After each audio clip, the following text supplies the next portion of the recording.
Olá, muito boa tarde. Hoje, dia 5 de junho de 2020. Junho! E estamos aqui ao vivo e em casa pelo Infomoney para mais um programa Fundos Imobiliários. Este apresentador cada vez mais cabeludo, enquanto o tempo passa e a gente ainda nesse período de quarentena ou de isolamento social. Mas a vida não para, o mercado não para e a gente vai continuar fazendo o que mais gosta de fazer aqui, que é aprender sobre o mercado imobiliário, o mercado de fundos imobiliários. Para isso, hoje, eu vou bater um papo muito interessante com o Fernando Brasileiro, que é o sócio fundador da Tru Securitizadora. Então, a gente vai entender o que tem por trás da securitização, qual é o papel.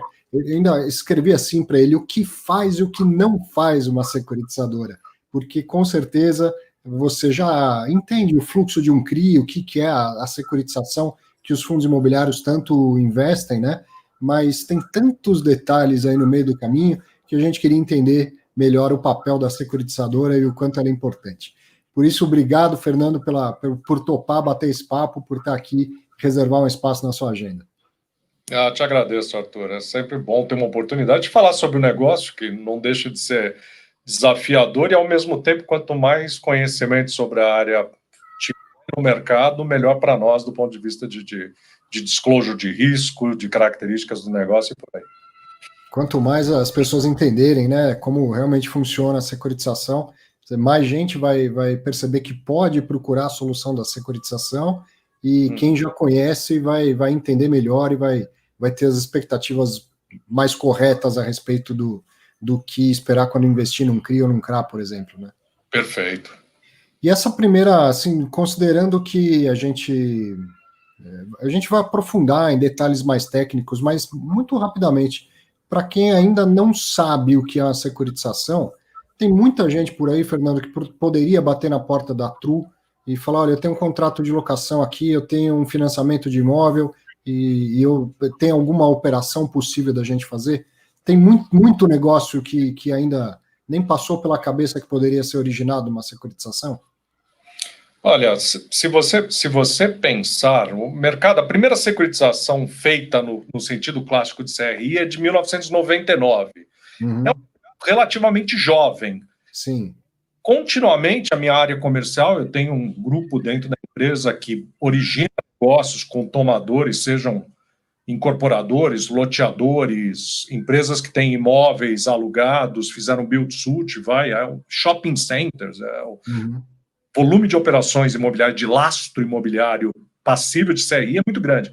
Mas é muito comum a gente encontrar empresas que nunca se utilizaram desse instrumento. Então, assim, nesses anos todos que a gente está operando, realmente melhorou muito o conhecimento do mercado, do investidor, de tomadores, mas ainda tem um espaço enorme aí de mercado, de potenciais, tanto tomadores como investidores, que desconhecem o instrumento ou conhecem a teoria e a prática não, né? Que faz muita diferença, né? Então, no meio da crise, tem muito empresário aí, né, precisando de funding e talvez tenha esse funding dentro de casa, podendo securitizar algum fluxo que ele tem lá e ele nem sabe disso ainda, né? Muito comum, até te diria. De novo, muita gente já conhece, muitos grupos, empresas já fizeram mais de uma operação de securitização, mas assim, tem muita gente que ainda a gente contacta ou que liga para a gente para aprender, e é parte do papel da gente explicar e educar o potencial parceiro, o potencial cliente, né?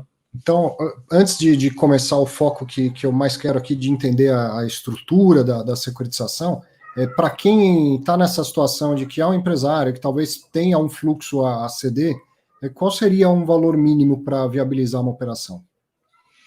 Olha, as operações de CRI, normalmente, elas têm custos fixos, depois a gente pode entrar em detalhes disso, mas assim, se comparados, por exemplo, com a estruturação de um FDIC, tendem a ser muito mais baratos. Então, hoje, por exemplo, eu tenho operações de 10 milhões de reais, 8 milhões de reais, dependendo do lastro, dependendo da estrutura, que se viabilizam.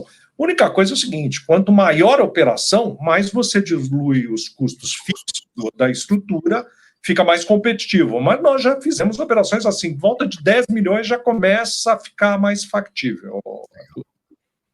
Bom, entrando no foco maior aqui do que eu queria carregar essa conversa, Sabe quando você vai num restaurante e tem aquela placa visite a nossa cozinha? Verdade. Hoje eu quero visitar a cozinha da True Securitizadora. Eu quero entender como é temperado, preparado e servido um CRI ao mercado, nos seus detalhes, né? Porque a gente está aqui no programa Fundos Imobiliários e esse segmento é importantíssimo, né? Os fundos imobiliários são grandes tomadores dos CRIs, né?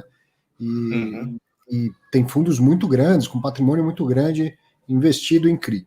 Então a gente queria entender com mais detalhes. Uma das coisas que você já falou aí, você tem uma equipe comercial.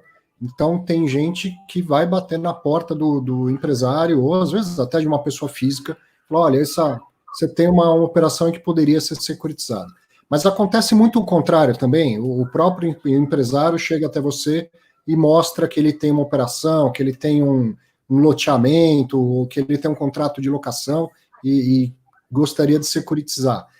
O que te leva a olhar uma operação e falar, essa aqui não dá para ir adiante? O que te leva a negar uma estruturação? Olha, primeiro assim, vamos dizer o seguinte, nós não somos uma entidade financeira, uma companhia securitizadora, primeiro, ela não está nem debaixo do Banco Central, a gente reporta para a CVM, nós somos um veículo típico de mercado de capitais. O que não quer dizer que nós não temos supervisão e toda uma legislação e normas a obedecer e manter compliance. Mas o que acontece? Eu não dou empréstimo. Eu dou recebíveis. Então, o que acontece? A primeira coisa que uma operação tem que ter para nós é um recebível imobiliário para justificar a emissão de um CRI, para suportar a emissão de CRI. Então, a primeira coisa que nós vamos olhar, Arthur, é se a operação que a gente está olhando, ela tem essa característica. Você tem, por exemplo, uma situação de aluguel de um imóvel. O aluguel de imóvel gera recebíveis de aluguel. E é imóvel, característica imobiliária. Você tem um financiamento imobiliário. Você tem, por exemplo, um empreendedor construiu um prédio, vou simplificar muito o exemplo, tem 10 unidades o prédio, um apartamento por andar, são 10 unidades que foram vendidas em 10 anos. Então, você tem 120 prestações mensais, e o que você tem? Se você sai do momento zero, você poderia estar descontando aquele fluxo de recebíveis pelos 10 anos, recebendo mensalmente. Então, primeira coisa para dizer se é um gol ou não um gol. Tem recebível imobiliário? Tem recebível e é imobiliário. Por quê? Porque a CVM, a primeira regra é o seguinte, eu tenho que ter lastro imobiliário para justificar a operação. Então, esse é o primeiro. Segunda coisa é o seguinte, uma das funções da securitizadora é fazer a análise do ponto de vista da qualidade jurídica. Então, vamos lá, contrato de venda de imóvel. O contrato está bem feito? O contrato prevê todas as condições do negócio. Então, assim, é o bem imóvel vendido, em que condições está vendido, ele está indexado, qual é a indexação, qual é a periodicidade, se existe uma tabela de amortização pré-definida. Pode ser uma tabela PAIS, pode ser uma outra metodologia de amortização. Tudo isso está claro e é exigível legalmente. Ponto. A outra parte é o seguinte, financeiramente, o fluxo faz sentido? Eu vou dar um exemplo para você assim que parece raro, e de certa maneira mas acontece de vez em quando com a gente. Tivemos, por exemplo, um loteador que veio fazer desconto de recebível conosco. Quando eu peguei o fluxo e contei pela taxa de juros, pelo cupom do momento do mercado, e mostramos quanto daria o valor brasileiro do fluxo, ele se assustou. Ele falou, nossa, é muito pouco. Qual é o motivo? Foi feita a venda sem correção. Ele vendeu em parcela fixa. Mas acontece, parece uma coisa de médio e longo prazo, vendida em parcela fixa. O que você fez? Você pega aquele fluxo num período de ano, desconta o valor presente da taxa de juros, ele vai minguar. Claro.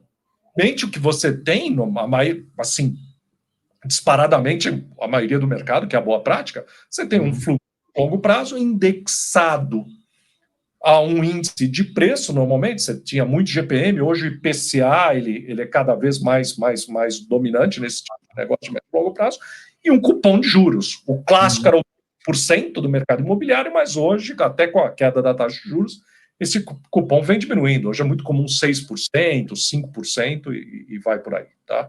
Então, o que eu preciso para a operação ser factível?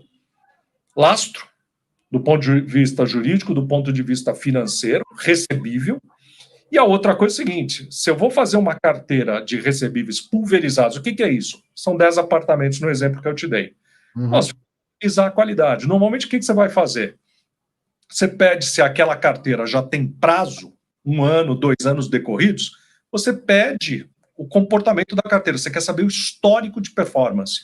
Para quê? Para ver qual é o grau de risco em que você está brincando ali, se tem muita inadimplência, se tem muito atraso. Coisa que você vai fazer é o seguinte, se for uma operação é diferente, é uma operação maior, é um build-to-suit, você tem um locador, pode ser uma universidade, uma indústria, um grande prédio de escritórios, como a gente tem diversos lojas comerciais grandes, esse tipo de coisa, você vai olhar o balanço do locador. Por quê? Porque é muito concentrado em um devedor, que é o locatário. Então, qualidade de crédito e qualidade, tanto ela pode ser a qualidade de crédito de um balanço, se você tem um locatário, um nome corporativo grande, como você pode estar olhando o quê? Fazendo a análise de uma carteira de recebíveis. Qual é o comportamento histórico, as concentrações de risco, se há inadimplência historicamente, quais são os percentuais. Então, se você considerar, assim, juridicamente está tudo ok, tem validade e tal, mas se você considerar que a operação é arriscada demais, você prefere não fazer? Com certeza, com certeza. Por quê? Porque aí aqui a conversa ela começa a se desdobrar, Arthur. Mas, por exemplo, eu tenho um investidor. Muitos dos investidores com quem nós operamos são grandes distribuidores de papéis. Então, na verdade, o que acontece? São assets, são fundos de investimento, são private banks, são grandes distribuidores, como eu coloquei em mercado de capitais, que vão vender isso a mercado, tá? Só para você imaginar, hoje a Tru deve ter alguma coisa em volta de 75 mil investidores, pessoas físicas que carregam o nosso papel. Então, é grande a responsabilidade fiduciária. Então, o que acontece? Nós e os distribuidores, ou as assets que compram para alocar nos seus fundos e depois distribuir cotas, ou quem distribui direto para pessoas físicas, tem que ter uma responsabilidade com relação à qualidade do papel. Então, assim, se um papel desse não for bom, eu não posso colocar ele em mercado. Quer dizer, por quê? Porque, primeiro, a obrigação nossa ao distribuir o papel, e isso está muito bem formalizado no negócio, na documentação da operação, onde eu tenho que descrever os riscos. Se eu tenho, por exemplo, uma concentração numa carteira pulverizada, mas tem alguém que tem mais de 20% da carteira, se eu tenho um histórico de pagamentos ruins, no mínimo eu tenho que dar full disclosure. A securitizadora, ela não é um fundo de investimento, ela é um emissor de papel, e nesse sentido, eu tenho a responsabilidade como emissor de performar adequadamente. É óbvio que a emissão do CRI está vinculada a uma carteira de recebíveis que eu adquiri antes através de uma cessão de crédito. Então, eu tenho que fazer, no mínimo, demonstrar para o investidor que aquela carteira de recebíveis, que é o lastro da operação que eu emito, tem uma qualidade mínima e que tem uma performance que tende a se realizar de maneira positiva, né? Uma vez que tenha passado no crivo mínimo aí, algumas operações naturalmente vão ser mais arriscadas do que outras, risco se corrige com retorno, tá certo? Que no caso do CRI, o retorno é a taxa de desconto. Você sugere uma taxa de desconto antes da estruturação, ou isso vai ficar por conta do mercado na hora de distribuir? Na verdade, é uma combinação das duas coisas, Arthur, porque você tem que pensar da seguinte maneira. Nós somos um veículo de mercado de capitais, o que eu estou normalmente fazendo é o seguinte, é captando recursos e alocando os recursos. Então, eu tenho a ponta passiva e a ponta ativa. As duas têm que se viabilizar. Sim. Então, óbvio que quando a gente faz um volume grande de operações, nós temos distribuição ativa, ou investidores que nos trazem operações para estruturar, para depois eles comprarem ou colocarem para os seus clientes também, todos nós fazemos uma avaliação de liquidez do papel e a que preço essa liquidez ela se efetiva. Então, por quê? Porque eu vou ao tomador, eu já tenho que ter noção de qual é o custo base. O custo base é o custo de colocação. Fora os custos de estruturação da operação, os custos de acompanhamento, que isso depois a gente pode entrar em detalhe com você. Então, o que acontece? Eu tenho sim que ter uma noção de qual é a viabilidade do papel do ponto de vista da liquidez, da capacidade de distribuição do papel. E é a maneira que eu tenho de como precificar para o tomador, né? Quer dizer, olha, cara, no mínimo você vai ter que pagar tanto de all-in para poder viabilizar a operação, por quê? Tem os custos e o investidor, no mínimo, ele quer, pelo prazo, pelo duration da operação e pelas características da operação, tal retorno. Certo. E quando você deu um exemplo lá de um fluxo dos apartamentos, vamos dizer que se um fluxo de 100 milhões, você teria que dar à vista uns 90 milhões, por exemplo. É a true securitizadora que vai lá e dá 90 milhões para ter a cessão dos recebíveis, ou seja, a securitizadora ela efetivamente adquire os recebíveis antes e distribui depois, ou você vai condicionar isso à colocação dos papéis, então. Vai ficar tudo pronto, mas a securitização ela vai ser, de fato, celebrada se a gente conseguir distribuir os papéis no mercado e entrar o dinheiro. Primeiro assim, colocando a questão do funding. As duas situações. Eu tenho situações em que eu compro recebíveis, estoco os recebíveis, então assim, eu posso comprar uma carteira de 1 milhão, 2 milhões de um loteador ou de um incorporador, para dar exemplo. Certo. Porque assim, voltando, lembra da tua pergunta de valor mínimo? 2 milhões é caro para emitir o papel. Então, o que eu posso é usar funding próprio, o funding que eu capto no mercado, por exemplo, de um fundo de investimento ou de um investidor que queira me fundear diretamente, para adquirir recebíveis, e eu vou acumulando esses recebíveis, eu vou fazendo o que a gente costuma chamar de warehousing, até chegar ao volume mínimo de recebíveis que justifique a emissão de um CRI. O que eu vou fazer? Emito um CRI, capto no mercado e cubro o dinheiro que eu usei para carregar. Isso pode ser com capital próprio meu, eu faço isso de vez em quando, como eu posso usar também o funding de fundos de investimento. Um FDIC, por exemplo, pode carregar esses recebíveis. E depois, o que acontece? Chegando a uma escala mínima, eu emito o CRI. Isso é comum. Ou, muito comum também, a gente faz muito, você trabalha em best effort. O que eu faço? Eu pego o mandato de um tomador, estrutura a operação. É óbvio que assim, qual é a prática de mercado? Isso é uma coisa que a gente sempre tem que tomar cuidado, e o tomador tem que tomar cuidado. Best effort não é chutar. Você tem que ter uma leitura de mercado, você tem que ter um conhecimento de mercado para saber que a ação, naquelas condições, ela tem uma chance de sucesso altíssima. Senão você está desperdiçando o tempo do tomador, às vezes até queimando o nome do tomador no mercado, na medida que você leva uma operação ou que a estrutura não viabiliza, ou o risco, ou o preço não é adequado, então você desgasta aquele tomador no mercado do ponto de vista de imagem. Então, o que acontece? Você pode pegar um mandato em best effort e fazer a colocação no mercado. Nós, normalmente, temos operações muito grandes em best effort. Operações menores, a gente tem funding, capta carteiras pulverizadas para depois fazer escala e emitir, como eu falei. Certo. E é muito comum a gente ter parceiros grandes fundos de investimento family offices, que são investidores âncoras. Então, eles já garantem um mínimo de colocação da operação para viabilizar a operação, e daí a gente pode colocar a diferença. Então, tem várias maneiras de fazer o funding da operação, Arthur. Então, as operações maiores, na verdade, o funding vem do mercado, né? Como você falou, você assume aquilo com melhores esforços, se captar recursos, fecha toda a conta e fecha a operação. Se não, a operação não foi bem sucedida, tenta talvez numa outra oportunidade. E sempre assim, a grande maioria das securitizadoras, as que operam de uma maneira, vamos dizer assim, ética, normalmente realizar resultado contra o sucesso da operação. Tá? Eu só ganho dinheiro com a operação colocada, Arthur. É como vai, e a grande maioria, tem várias securitizadoras muito sérias, muito profissionais no mercado, que operam da melhor. Você trabalha baseado em sucesso da colocação.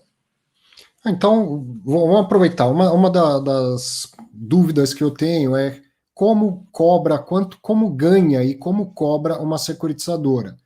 Então, eu cheguei e te mostrei uma operação. Você vai provavelmente cobrar uma taxa de estruturação de mim, né? E do cara que investiu no CRI, ele também paga algum tipo de taxa? E isso é uma vez, é ao longo da vida do CRI, é um spread sobre aquela operação de renda fixa ou é uma taxa fixa? Como funciona? O que custa um CRI para o investidor, por exemplo? Uhum. Então vamos voltar um ou dois passos atrás e falar o seguinte: o que faz uma securitizadora? Uhum.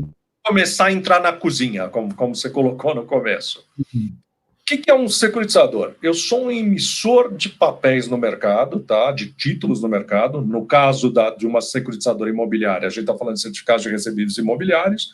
Uhum. E esses certificados eles têm que ser lastreados por recebíveis imobiliários. Então, a primeira coisa é o seguinte: primeira função, origino operações. Então, o que faz? Eu vou a tomadores no mercado, incorporadores, loteadores, proprietários de imóveis que estão alugados, tanto via uma locação clássica ou uma operação build-to-suit, que seria um contrato atípico de aluguel, center, que cede, aluga suas lojas para os lojistas, e eu vou originar operações. Quando eu origino, eu tenho que fazer aquela análise que a gente estava falando. Eu tenho que analisar juridicamente e financeiramente as operações para ver se viabilizam. Se há uma qualidade, um fluxo financeiro econômico que justifique a emissão. Negocio a operação. Ali o que acontece? Eu faço fechados os termos da operação. Então eu falo, ou eu pego mandato, ou eu tenho já alocado e dou uma garantia de colocação, compro o recebível. O que eu vou fazer? Antes de desembolsar, eu vou contratar um escritório ou uma empresa especializada para fazer uma auditoria dos recebíveis.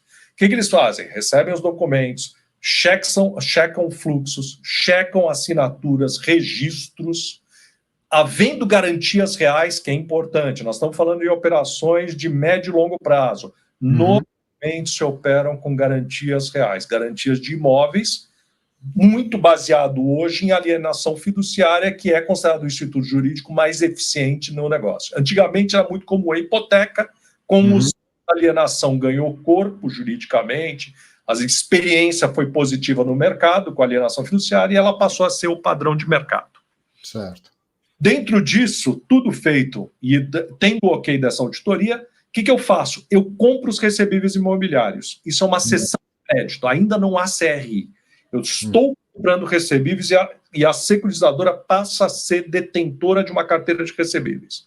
Em cima disso, eu emito. Aí entra o segundo papel. Um é originador / estruturador. Segundo, eu sou emissor de um título chamado certificado de recebível imobiliário. O que eu vou fazer? Emito o título. Concomitantemente à emissão, eu faço a declaração de que está sendo instituído um patrimônio separado da operação. Então, o que acontece? Apesar da True Securitizadora emitir o CRI, esse patrimônio que é formado pelos recebíveis e pelas obrigações oriundas da emissão do papel, passam a constituir um patrimônio apartado das minhas próprias contas patrimoniais. Ele passa a ser controlado isoladamente como uma entidade própria. De tal forma que mesmo que a securitizadora quebre, nada atingiria o investidor do CRI. Não deveria em princípio. Aí há outros riscos que é bom a gente entrar um pouquinho mais para frente. Emitir. No que eu emitir, eu vou passar a quê? Eu vou distribuir o papel no mercado. Então, na verdade, já fiz uma análise, já sei que potenciais, então eu já emito sabendo para quem eu vou colocar, tá? Coloco, ou vai ser distribuído para pessoas físicas, mas já foi feita uma leitura de mercado para isso, então há uma certeza bastante forte de que o papel é líquido e colocável no mercado. Coloco o papel, ele é distribuído, recebo o dinheiro concomitantemente à cessão de crédito, se eu fizer casado e não usei fundo próprio. Pago a cessão, você liquida tudo no mesmo dia. Feito isso, o papel está no mercado, eu tenho investidores que esperam a amortização de acordo com a estrutura que foi montada para o CRI, paga mensal, paga semestral, paga anual, juros principal, juros descasados, aí tem várias metodologias. E o que eu preciso fazer? Aí entra a outra função. Então, até agora eu vi originação, estruturação, emissão e distribuição. E o último passo, aqui eu estou simplificando um pouquinho, mas assim, controle. Eu passo durante a vida daquele CRI a controlar o CRI. O que é controle de CRI? Eu tenho empresas que fazem a cobrança, eu tenho empresas que fazem o monitoramento da carteira, acompanham inadimplência, pagamento, cobrança, me passam os relatórios. Eu garanto o recebimento e repasso a medida do pagamento para o investidor dentro da tabela de amortização daquele como foi colocado no início. O documento base para o mercado, quando você monta um CRI, o que vai ser? Vai ser um termo de securitização, um TS. Então, o que eu vou fazer? Ali que estão todas as características, condições, prazo, taxa, riscos, eu dou o disclosure dos riscos que nós consideramos inerentes à operação. Eventuais garantias. Outra coisa, eu tenho que receber, eu tenho que fazer cobrança, acompanhamento e controlo as garantias também. Sim. Ter fundos de liquidez com 3, 4, 5 amortizações para garantir a liquidez do portfólio. Eu posso ter over collateral, então assim, é um portfólio de 100 recebíveis, eu securitizei 80 e mantive 20 de over collateral. Para quê? Para manter estabilidade de fluxo, e se houver um crescimento de inadimplência naquele pedaço securitizado, eu tenho reserva de recurso para repor. Quer dizer que se 20 desses 80 que foram efetivamente securitizados, se 20 ali falharem no pagamento, você tem 20 reservas para posso recorrer. E não deixar que isso interrompa o fluxo do investidor. Eu sou investidor do CRI, estou recebendo tudo certinho, está tendo algum problema de crédito lá e eu nem notei porque tinha uma estrutura pensada antes para substituir um crédito por outro, ainda que temporariamente. Isso. Tanto que assim, no termo de securitização, que é o documento básico da emissão de um CRI, tem que haver toda a descrição da estrutura do CRI, incluindo as garantias, fluxo, descrição do fluxo e das garantias, e qual o formato que seja dessas garantias, e quais são os riscos inerentes. Dentro disso, Arthur, aí volto para a tua pergunta original. Como ganha uma securitizadora? A securitizadora não é ONG, ela tem que ser remunerada por todos esses serviços. Até porque você quer um serviço de qualidade. Então você precisa ter sustentabilidade. O que vai acontecer? Quando eu origino a operação, eu fui a um tomador e originei a operação, eu vou receber um mandato. Normalmente, eu vou pedir 3 coisas de custo. Um FII de estruturação, então ganho um percentual da estrutura, do valor da operação para estruturá-la. O que é estruturar? Analisar, definir a melhor forma de fluxo, se precisa de garantias e mitigantes, então over collateral, de liquidez, uma cota júnior ou sênior, que pode ser estruturado, um mezanino. Eu estruturo a operação, que eu considero melhor para levar a mercado. Aprovado isso, eu levo a distribuição. Então, eu cobro um percentual da distribuição do papel. Securitizadoras são autorizadas pela CVM a distribuir operações até 100 milhões de reais. Passou desse valor, Arthur, eu preciso de um agente de distribuição, uma instituição financeira para fazer esse papel. Tá? Então, entra um outro player no mercado que vai cobrar também para fazer isso. Então, assim, eu tenho estruturação, distribuição, são percentuais, são FIIs que eu cobro relativos ao valor da operação. E uma vez emitida a operação, o que eu faço? Eu passo a controlar aquela operação continuamente até o fim dela. Então, o que eu recebo é um FII mensal, normalmente a periodicidade é mensal, que é chamado de FII de gestão. É um valor menor, normalmente ele não é um percentual, ele é um valor fixo baseado na análise de custo da securitizadora para fazer o controle daquela carteira ao longo da vida dela, e eu recebo aquilo periodicamente. Então eu tenho FII de estruturação, FII de distribuição e tenho um annuity, que seria a taxa de gestão, que é a taxa de manutenção do controle da operação ao longo da vida dela. Que não está condicionado a sucesso, é pela gestão de todos esses serviços que você é remunerado. Mas a verdade é assim, de certa maneira ela tá, porque assim, eu só passo a gerir se a operação ela é emitida e colocada. Certo. Ela acaba, você não negocia condicionando, mas ela só, o kick-in dela só existe a partir do momento que a operação está viva. Vamos colocar. Mas aí você emitiu um título com prazo de 7 anos, por exemplo, e no 4º ano começou a ter problema de crédito. A taxa continua sendo devida, ou seja, você continua recebendo essa taxa pela gestão. Né? Até porque... Desculpa, Arthur, assim, até porque o que acontece? Entrando em responsabilidades. Então, assim, eu sou um originador, um estruturador, eu sou um emissor e eu sou também um administrador do patrimônio separado, né? Então, o que acontece? Eu tenho que acompanhar a saúde da operação ao longo da vida dela. Então, por exemplo, se eu tiver que acionar alguma das garantias montadas, um fundo de liquidez, uma recompra, eu posso ter recebíveis que não são pagos, e o tomador se comprometeu a recomprar e repor financeiramente aqueles títulos não performados. Eu tenho que acompanhar e exigir execução dessas garantias ao longo da vida da operação. E caso as garantias passem a ser insuficientes, eu tenho que acionar o quê? A execução, o workout da operação. Eu vou ter que buscar o quê? O produto devido ao investidor. Então, eu represento o investidor no sentido de garantir o quê? A performance da operação, mesmo num ambiente negativo.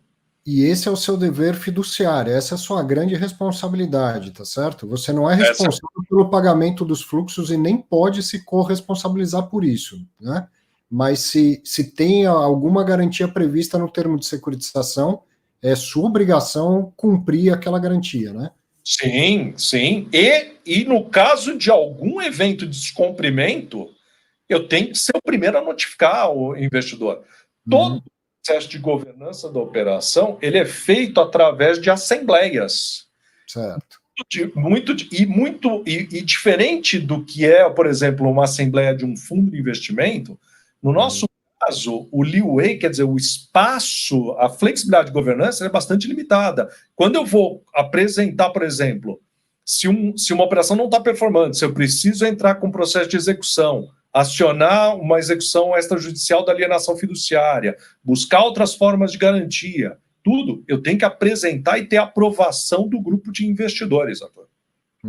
A minha responsabilidade fiduciária, ela é grande. Eu não dou garantia para a operação, mas eu sou responsável pelo acompanhamento e administração da operação fiduciariamente. E aí eu tenho responsabilidade. Sim.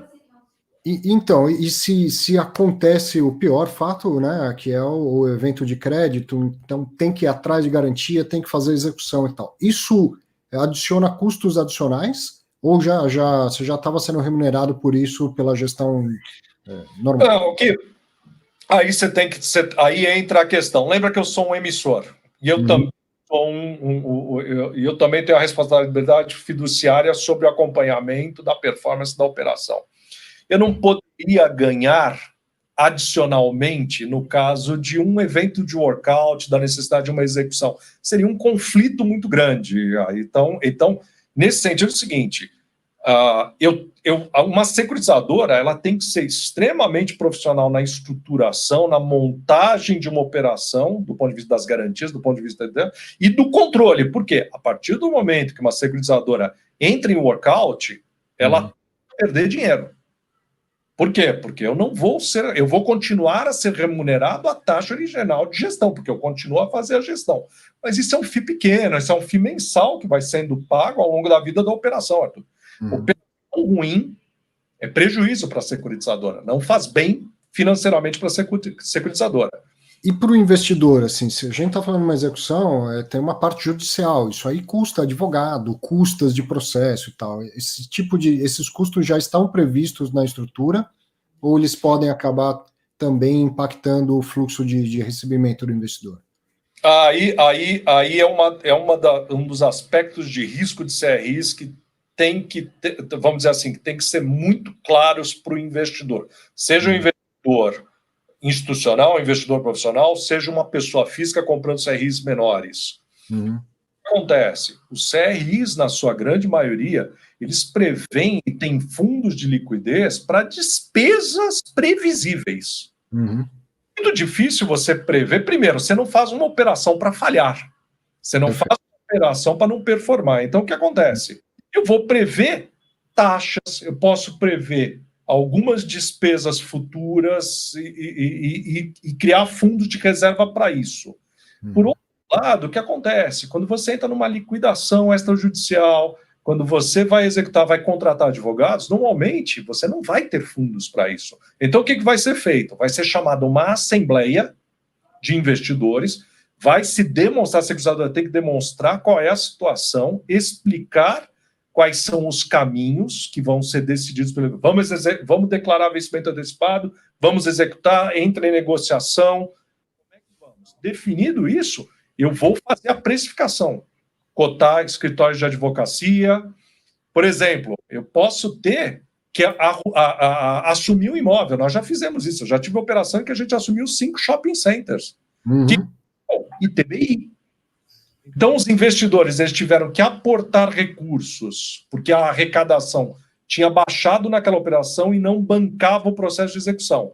Houve um aporte pelos investidores de recursos para pagar advogados e para poder pagar os impostos, para poder tocar a execução. Então, quer dizer, um risco de CRIs é o risco de você, eventualmente, ter que aportar recursos para poder fazer a execução da operação, Arthur.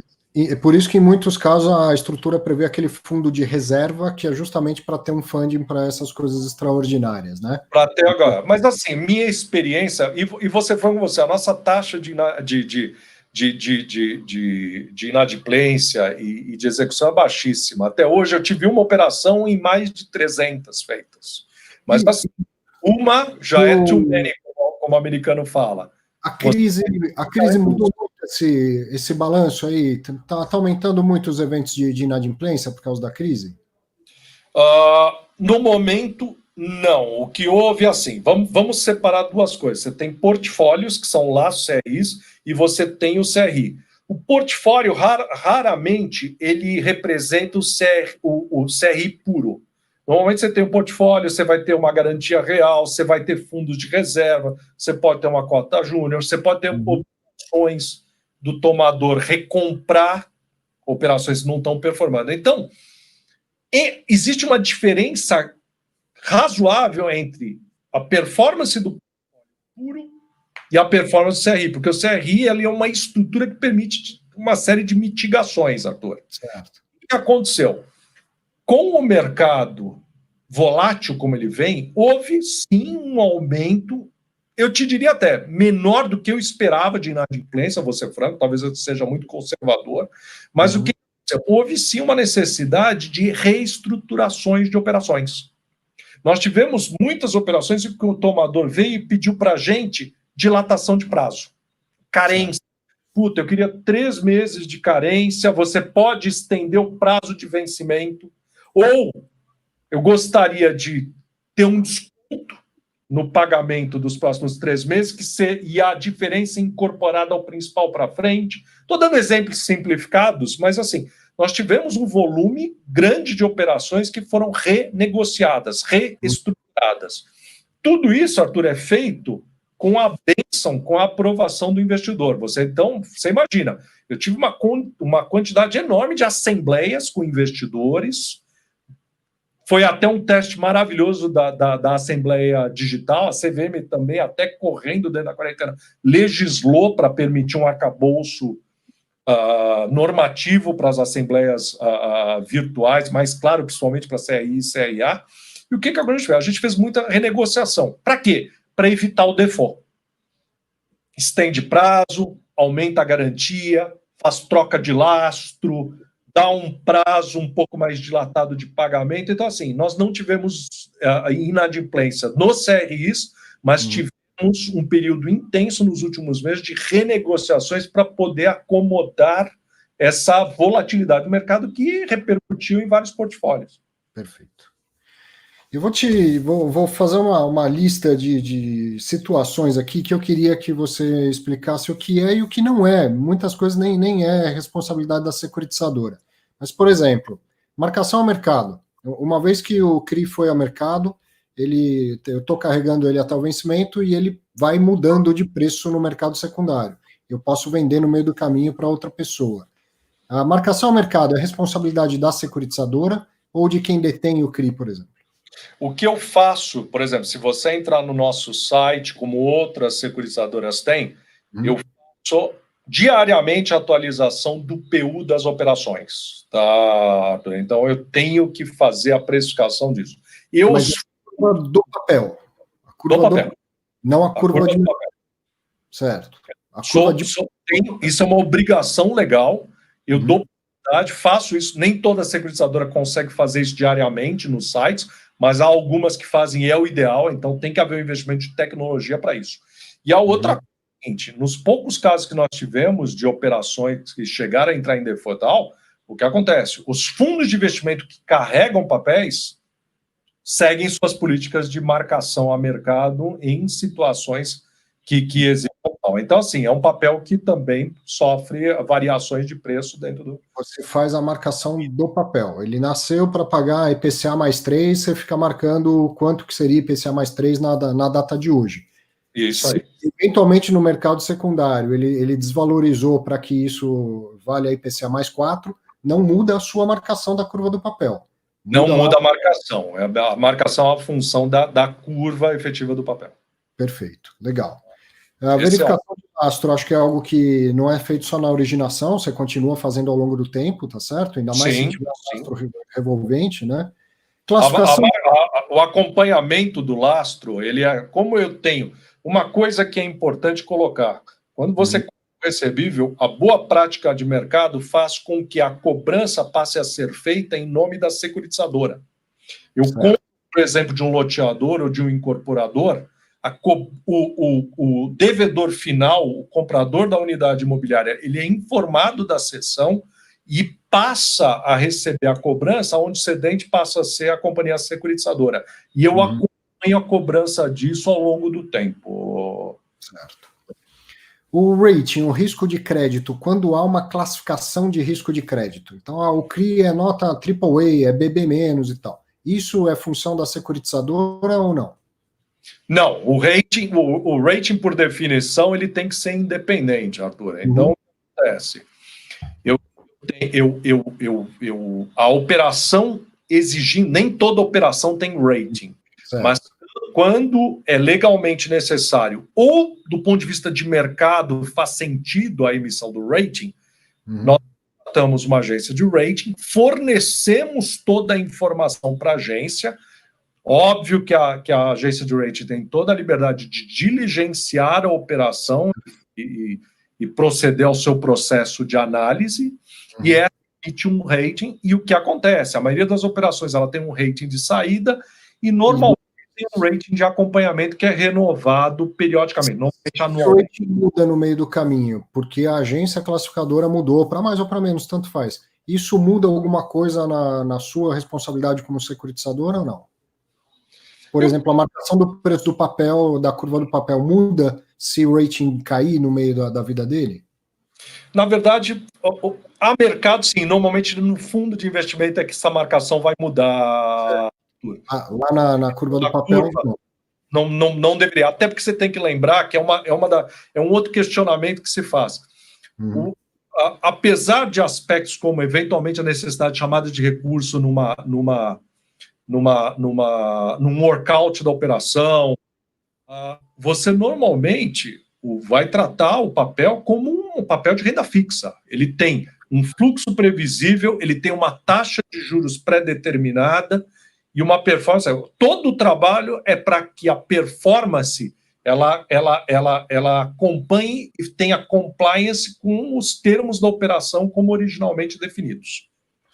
Então, Fernando, se eu tiver covenants, ou seja, se eu tiver aquelas garantias adicionais que não são as legais, tradicionais, como uma hipoteca, uma alienação fiduciária, então a estrutura prevê que o cedente, né, que é o tomador do crédito nessa operação, ele não pode se endividar mais do que 3 vezes o faturamento dele. Para dar um exemplo bem simples de entender. É a securitizadora que vai acompanhar se ele está cumprindo isso ou não? Eu te diria o seguinte, alguns covenants, vou simplificar, covenants financeiros / contábeis, tá? Nós acompanhamos. Outros, dependendo da complexidade ou da coisa, a gente contrata ou auditorias ou outras empresas para fazer acompanhamento e nos reportar. Então, quer dizer, você pode sim ter covenants não clássicos financeiros de acompanhamento de performance, de carteira ou alienação, tá? Mas você pode ter covenants clássicos de acompanhamento de performance financeira contábil do tomador. Ou do empreendimento. Você pode estar fazendo auditoria no SPE de um empreendimento imobiliário e ela não pode ter um índice de alavancagem acima de tanto, tem que ter uma performance mínima, tudo lá. Isso tem diversas operações que recebem esse tipo de controle, Arthur. O grande trabalho aqui, você não me perguntou, mas uma coisa que a gente deveria falar é a seguinte, até que ponto a securitizadora é importante na estrutura? Eu acho que por tudo que a gente falou, fica meio óbvio, ela é emissora.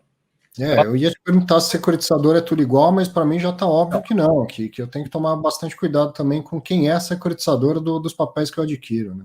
Não, com certeza, porque assim, vamos colocar o seguinte, olha as coisas que a gente citou aqui que exigem, além da estruturação da operação, então eu tenho que ter uma área tecnicamente habilitada para analisar, diligenciar e depois colocar o papel, eu tenho um acompanhamento online do negócio, então assim, eu tenho que acompanhar a cobrança, eu tenho que acompanhar as garantias da operação, sejam garantias reais como fundos, como um imóvel, como um fundo de liquidez, como covenants, como você bem colocou, e também dá disclosure continuamente disso para o mercado. Eu tenho relatórios mensais para a CVM, eu tenho que disponibilizar informação para o investidor.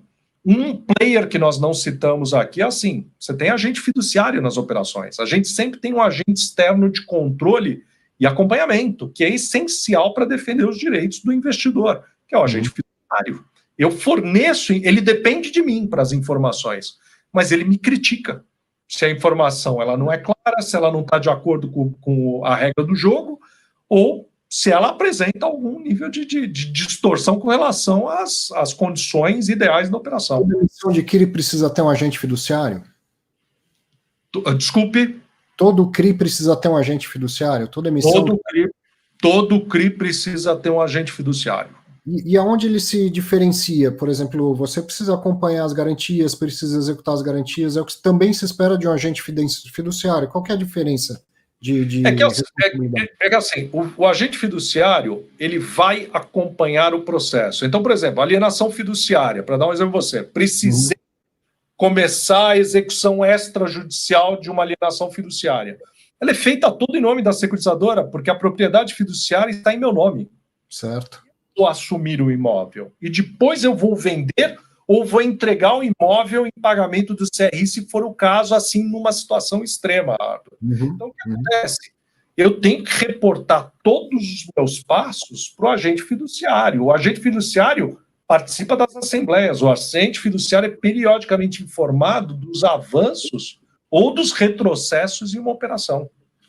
Ou seja, eu antes de investir, tomei todo o conhecimento daquela estrutura, vi as garantias e tudo mais, e eu me senti motivado a investir. Agora, a execução de um eventual problema, o que se espera, e é bom que se diga que a maioria das operações elas chegam até o fim sem grandes problemas, correto? Mas a gestão de risco faz com que a gente tenha que pensar na possibilidade das coisas darem errado. Sempre pelo pior cenário. Sempre pelo pior cenário. No pior cenário, a estrutura da securitizadora é mais importante do que está escrito no papel. Quer dizer, você tem capacidade de entregar todo esse acompanhamento e execução de garantias. Isso deveria ser uma pergunta do que o investidor tem que se fazer antes de tomar a decisão de investimento. Posso te dar um exemplo que, assim, quando a gente conversou sobre fazer esse evento, você lembra que a gente estava falando assim, às vezes assim, as pessoas conhecem a teoria, conhecem o conceito de securitização, mas a cozinha, como você bem colocou no começo, as pessoas não conhecem. Sim. Vou dar um exemplo para você, quer dizer, Eu compro eu estruturo um CRI e coloco ele no mercado. Recebo o dinheiro. Já começa daí. Eu tenho que receber o dinheiro do investidor. Eu tenho que, daquele dinheiro, separar o que pode ser para um fundo de reserva, para um fundo de liquidez. Eu tenho que pagar custos como B3, como os nossos FIIs, outras comissões, e aí, do que sobra, eu entrego para o tomador.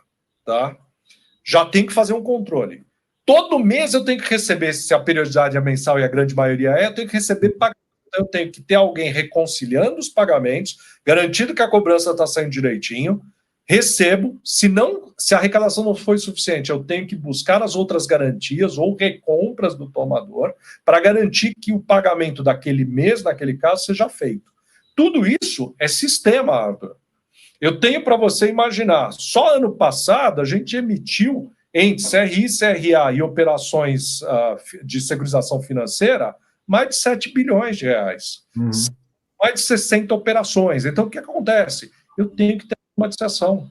Então, por exemplo, eu fiz uma operação, a primeira coisa que minha área de estruturação e de liquidação faz, ela cria uma agenda de eventos que vai para um sistema. Então, automaticamente, se eu preciso cobrar um covenant, se eu tenho que receber uma apólice de seguro do imóvel, se eu preciso cobrar uma parcela de despesa da B3 ou de algum outro fornecedor, do próprio servicer da operação, eu tenho que automaticamente, se eu for fazer controle manual ou controle de planilha, impossível. Impossível. Eu tenho que informar a CVM mensalmente qual é a performance dos patrimônios separados. É dia 15. O que acontece? Tem que ser sistema. Outra coisa, você é meu investidor. Se você entrar no meu site, você se cadastra, põe teu CPF, põe teus dados. Se você fizer o login, todos os papéis que você tem aplicados comigo como pessoa física aparecem na tela. Eu tenho investidor que vai de 1 a 9 papéis. E esses papéis estão registrados na B3 também, certo? Sempre. Todo papel tem a sua câmara de liquidação processando e mantendo o controle das liquidações. Depósito, liquidação, custódia com agente de custódia, mas depósito e liquidação lá na câmara da B3. Sempre, nós operamos, sempre houve outras alternativas, mas a B3 é o grande player do mercado, né? Certo.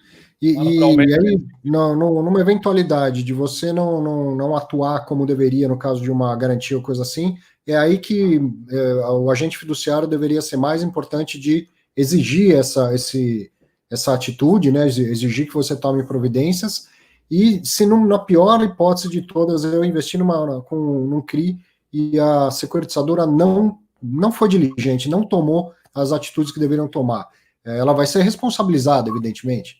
Sim, por exemplo, securitizadoras tradicionalmente não dão garantia nas operações, elas têm que dar hoje acompanhamento, mas elas têm uma responsabilidade do ponto de vista da sua performance. Então, assim, ou incompetência, vamos ser bem diretos, incompetência, ineficiência, ou dolo que levem a prejuízo do investidor, são passíveis de responsabilização. Vai ao nível criminal, quer dizer, a CVM pode reportar isso. E você tem uma responsabilidade perante o mercado. Então, uma securitizadora, quando você compra o papel de uma securitizadora, no mínimo você tem que saber quem é a securitizadora. Houve no passado oferta de papel que não se colocava nem quem era a securitizadora. Você falava, o nome do CRI era o nome do tomador. Mas a verdade é o seguinte, você tem securitizadora que fez 2, 3 operações, 4, 5 operações. Você tem securitizadoras que fizeram 300, 400 operações. O nível de estrutura, o nível de governança, eu tenho, por exemplo, na TRU, nós temos área de estruturação, área comercial de distribuição, estruturação, jurídico interno, compliance, tenho área de operações, tenho uma área financeira e de controle das contas. E aí eu tenho contas patrimoniais, proprietárias, e tenho as contas segregadas do patrimônio separado. Nós temos auditoria tanto da securitizadora como dos patrimônios separados individualmente. Então, quando a primeira vez que você falou do patrimônio separado, eu disse assim, então se a securitizadora quebrar, não tem um problema para o detentor do CRI. Você deixou algo no ar assim, falou, não, mas tem mais algo a considerar. O que faltou, então? Se quebrar uma securitizadora e eu sou investidor do CRI, eu corro um perigo? Você corre um perigo, claro. Qual é o procedimento, Arthur? Você tem um agente fiduciário. O agente fiduciário, talvez eu esteja simplificando, mas assim, para mim o agente fiduciário é o advogado do investidor. Ele zela pelos interesses do mercado. Uhum. Ser feito. O agente fiduciário vai convocar uma assembleia de investidores e nessa assembleia vai se deliberar, eventualmente, pela troca da securitizadora. É o único caso previsto na Lei 9.514 em que você pode ter a substituição. Por quê? Por falta de por dolo, por ineficiência ou por quebra da securitizadora. Então, mas o devedor do fluxo continua pagando, a securitizadora quebrou. Vai trocar a securitizadora, eu vou continuar recebendo, quer dizer, o dinheiro não vai sumir junto com o patrimônio dela. Não. Vai para isso. Tanto que assim, Arthur, quando vou falar uma coisa, se tem uma coisa que banco adora a gente, é porque eu sou um grande cliente, eu sou um grande correntista. Nós devemos ter 500 contas correntes abertas.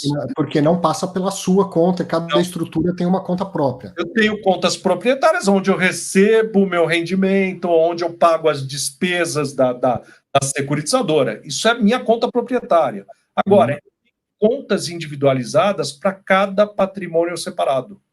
Então, o que acontece? É uma conta corrente que eu controlo, sou responsável fiduciário por ela, aonde recursos entram de cobrança, despesas são debitadas dali para aquela operação. É como um patrimônio de afetação no caso de uma incorporadora. Sim. Você tem um mundo à parte ali isolado do balanço da incorporadora. A securitizadora é o primeiro caso no Brasil, na legislação brasileira, tão claro de onde você tem a conta do negócio apartada do veículo que o opera. Então, de maneira geral, nesse ponto de vista, as operações são seguras, né? Não é isso que eu tenho que me preocupar. Bom, tanto que assim, o nível de performance das operações fala por si só, Arthur.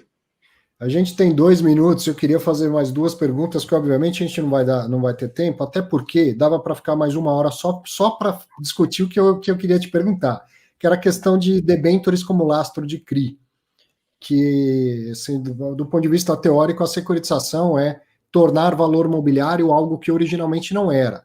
Se a debênture já é um valor mobiliário, eu tenho muita dificuldade de entender qual é a função de securitizar uma security, ou seja, de dar roupagem de valor mobiliário a algo que já é valor mobiliário.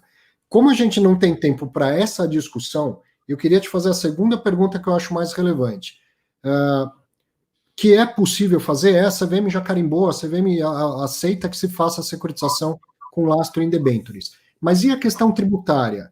A debênture ela não é isenta de imposto de renda. O CRI é isento de imposto de renda. Então eu gero lastro numa debênture que, se fosse colocado ao mercado, o investidor seria tributado. Mas essa debênture vai parar dentro de um CRI e é distribuída ao mercado e eu, pessoa física, não pago imposto de renda. Isso não pode vir a dar dor de cabeça em algum momento? Eu te diria o seguinte, primeiro assim, eu não dou parecer tributário, Arthur, perfeito, vou ser muito transparente com você. Nem a CVM, nem a CVM.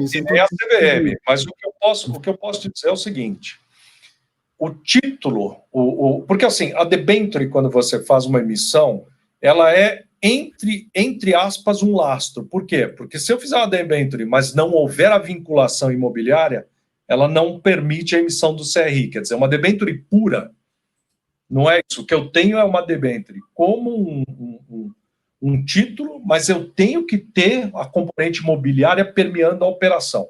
A partir desse momento, eu olho a tributação pelo recebedor final do rendimento, que é o investidor do CRI. Então, o que eu te diria é o seguinte, eu trato o CRI pela maneira que a legislação me permite, com a isenção do IR, negócio, e a debênture ela é um ativo intermediário na estrutura.